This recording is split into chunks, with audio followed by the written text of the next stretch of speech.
दुनिया भर के देश कार्बन उत्सर्जन को कम करने के लिए तमाम कोशिशें कर रहे हैं।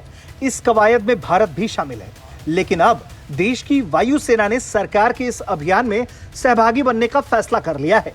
इसके लिए भारतीय वायुसेना अगले 6 महीनों में 200 घंटों की उड़ान के लिए 10% मिश्रित बायोडीजल से संचालित करने के लिए AN-32 परिवहन विमान उड़ाने की तैयारी कर रही है। एक सेमिनार के दौरान रक्षा राज्य मंत्री ने बायोडीजल को लेकर जिस तरीके के क्रांतिकारी परिवर्तन किए जा रहे हैं वायुसेना में जुड़े हुए, उसकी जानकारी दी है। इंडियन एयरफोर्स अधिकारियों की एक समर्पित टीम ने समकालीन स्वदेशी तकनीकों को स्कैन किया। रक्षा मंत्रालय, भारतीय वायुसेना और विज्ञान और प्रौद्योगिकी विभाग CSIR के बीच इस पर जुलाई 2017 में समझौता हुआ और भारत में मिशन बायोजेट शुरू हुआ। जनवरी 2018 तक भारतीय वायुसेना द्वारा स्वदेशी जैव जेट ईंधन के विकास, परीक्षण, प्रमाणन और अवशेषण के लिए विस्तृत रोडमैप तैयार किया था। इन सभी योजनाओं को पेट्रोलियम मंत्रालय के तहत राष्ट्रीय जैव ईंधन समिति के समकक्ष प्रस्तुत किया गया। जैव ईंधन पर नई राष्ट्रीय नीति को 16 मई 2018 को प्रधानमंत्री श्री नरेंद्र मोदी जी की अध्यक्षता में केंद्रीय मंत्रिमंडल द्वारा अनुमोदित किया गया था।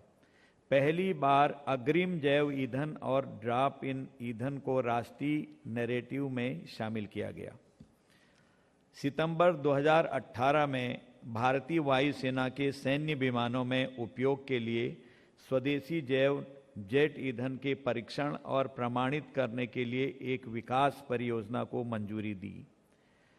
इसने परीक्षण और परीक्षण के लिए जैव जेट ईंधन का उत्पादन करने के लिए भारतीय पेट्रोलियम संस्थान को फंड दिए थे। भारतीय वायुसेना इस राष्ट्रीय मिशन के लिए अपने विमान, परीक्षण पायलटों, इंजीनियर्स, इंजन टेस्ट बेड और अन्य उन्नत तकनीकी बुनियादी ढांचे के उपयोग की भी पेशकश करता है। 2018 दिसंबर तक इंडियन एयरफोर्स स्वदेशी ईंधन का परीक्षण कर रहा था।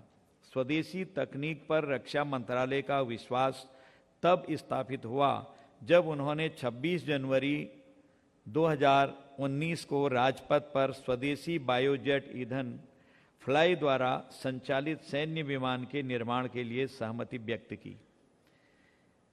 उसी सप्ताह में भारतीय वायुसेना के मुख्यालय में भारतीय मानक ब्यूरो CIS द्वारा सिंथेटिक विमान ईंधन के लिए पहले भारतीय मानक को जारी किया था।